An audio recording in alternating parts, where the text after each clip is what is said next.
will not die! Stanley! Stanley, you will not die! Stanley! Stanley! Barack is president! In this video, I'm going to share 5 tips you can follow so you don't kill your orchids. As a beginner orchid keeper, I have found these simple techniques really help minimize the death and destruction I expose my orchids to, and I hope they help you as well. Tip 1. Pick wisely at the shops. I've had the best success with orchids in bark-like mixes. For my fellow South Africans, these are most commonly found at Woolies and sometimes Spar. The roots of the orchids in moss-like mixes always seem to rot for me, so I just avoid them. Also, orchids in glass jars are risky. If you do find yourself unable to resist these, like I myself have done quite often, then stay tuned for tip number 3 where I show you how I water them. Tip 2. Choose the right spot at home. Look for a spot that is bright and sunny, but out of direct sunlight. Many orchid experts far more knowledgeable than I suggest you don't place your orchids on windowsills or in bathrooms. Temperature fluctuates by the windows, and direct sun is concentrated through the glass and can easily burn the leaves of your orchids, which has often happened to orchids left in my care. However, I have had success doing both of these no-nos in a previous house, and I even got a keiki from an orchid left on a windowsill in a bathroom. The bathroom was very sunny and warm, and our winters are very mild, which I think helped. So even though there is good reasoning behind expert advice, for something like orchids, I suggest giving everything a go at least once. You never know what might work for you. Tip 3. Watering and fertilizing. With my first orchids, they never seemed to survive longer than a few months, and I think it had a lot to do with how I watered them. Since changing my watering method, most of my orchids go on for years, and I am so glad that the method that seems to work best is the simplest one. I run water from the tap over the pots for a few seconds and let water run all over the root system. I then leave the pots to drain in the sink for a few minutes and then return them to their pots and spots around the house.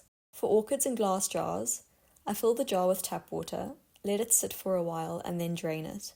I do this about once a week in summer and maybe once every 2 weeks in winter. So if you want to try growing orchids in glasses, maybe give this watering technique a go. Also try keep the leaves, especially the crown at the center of the leaves, dry.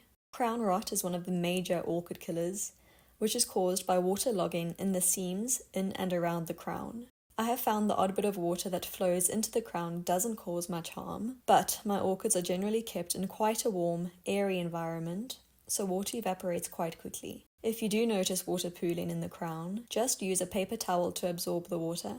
In terms of fertilizing, I tend to under-fertilize. I probably give orchids fertilizer twice a year, if that. I use a water-soluble option and you can change the nutrient concentration depending on the growth phase. If your orchid is growing leaves, give them a high nitrogen fertilizer, and flowering orchids can receive a higher potassium fertilizer. I spoke to a friend I studied with whose parents grew orchids for local supermarkets, and he suggested giving the orchids a very diluted fertilizer every time you water them.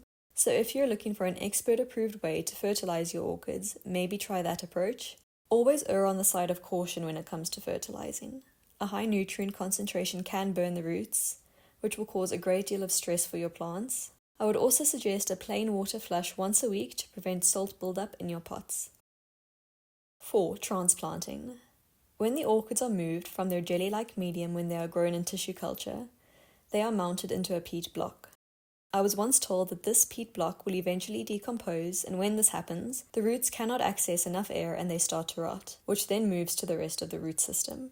I'm not sure how true this is, but one of the reasons orchid lovers, who are far more experienced than I, suggest transplanting your orchids as soon as possible.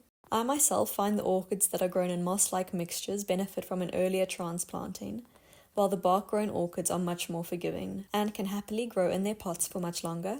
I have not yet mastered the art of transplanting orchids, so I won't offer any advice on that until I do, although I have potted up a few keikis, and I really like this mix from Bark Unlimited Organics. It has bark pieces, some coir and vermiculite, and it also makes for a really nice mulch for your pot plants, so you won't waste any if you only have a couple of orchids that you need to repot. Tip 5. Pest and disease control. I have very little wisdom to offer on this because I just don't have that much experience. In my early orchid days, my plants would die faster than I could save them with any effective control measure. And now that I am a bit more experienced, my orchids avoid any considerable disease pressure. But here are some general rules. I prefer natural control because I don't have to spend any money, at least what I classify as natural control. By giving your orchid proper care and limiting the amount of stress they are exposed to, you are avoiding most problems in the first place. Hopefully, the tips I mentioned before can help you achieve this. If you do notice root or crown diseases, I recommend isolating the sick orchids and treating them with a systemic fungicide. This is just theoretical advice, because I haven't had any success treating advanced orchid disease.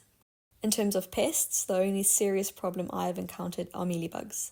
Luckily, the infestation wasn't too bad and I could get away with just squishing the bugs as I noticed them. And that brings us to the end of my tips for beginner orchid lovers. I recently moved from South Africa to Zambia, and my parents were given custody of my orchids. On a recent trip back home, I noticed they had been dumped under a tree in the garden, and they seem to be doing just fine. So I guess you could ignore all my advice and just leave your orchids under a tree and see how they do. But I hope you have found some of this information helpful. If you have any extra tips for me, I would love to hear them, so please pop them in the comments if you do. Thanks for watching, and I will see you in the next video.